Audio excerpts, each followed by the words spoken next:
to show you how to make a delicious chickpea and feta salad. This is one that I do quite often in the evenings, and then I make sure there's enough left so I've got it for lunch the next day. And the ingredients that we're using are chickpeas. These are from a carton. You don't need to soak them. You don't need to plan your meal 24 hours ahead of time and start soaking, because you can use them from a can or a carton. I've got some feta cheese, 250 grams of feta cheese there, and that's made from goat's and sheep's milk.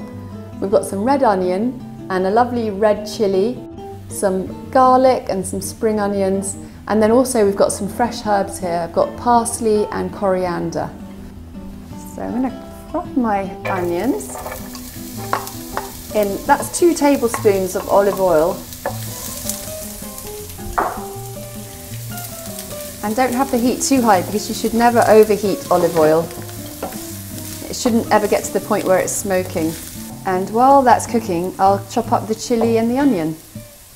So this recipe needs about 3 cloves of garlic, but I've managed to find myself the most giant garlic in the world, so I'll just use 1.5. Because it's a salad, we don't want to have completely antisocial garlic breath. So we've got our garlic and then also some chilli to go in with the onions.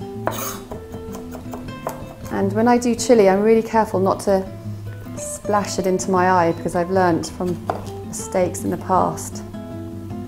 Cut it the length and then get a teaspoon and push the seeds out away from you. And don't get your nails, don't get that chilli under your nails, because it can really hurt your nail bed. So hold it with the flat of your finger like that. And you want the chilli chopped quite finely.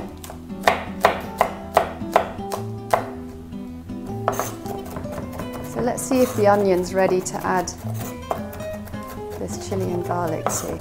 So these onions have softened up now, so I can add my chilli and garlic.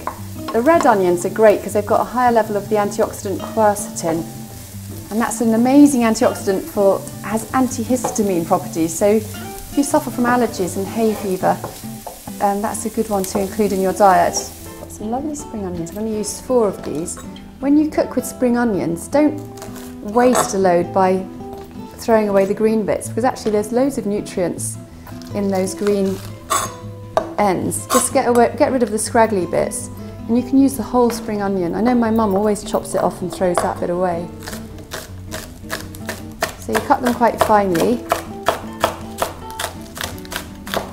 put them in your bowl, and add your chickpeas and all of this lovely feta, which you can just crumble in.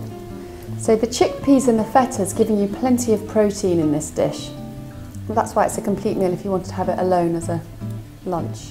I'm adding these lovely herbs, parsley and coriander, and actually they're both a really good source of vitamin C. People always associate vitamin C with oranges and the citrus fruits, but parsley in particular is a great source of vitamin C. So then you just need to add your garlic and onion to the salad. This gives it a lovely colour and a shine as well. We used feta because it tends to be less allergenic. It's made from sheep's and goat's milk, and a lot of people have too much dairy from cow's milk, and they find that they're fine with sheep's and goat's milk. I'm going to put the juice of a lemon in, there you go, and some pepper.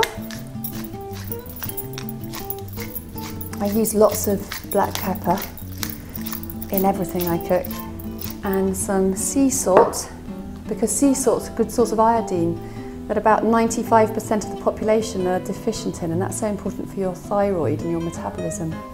If you're not eating processed foods, you can get away with using a bit of sea salt, because the processed foods contain so much added salt, but we're not eating any of that. And there you have the most delicious salad.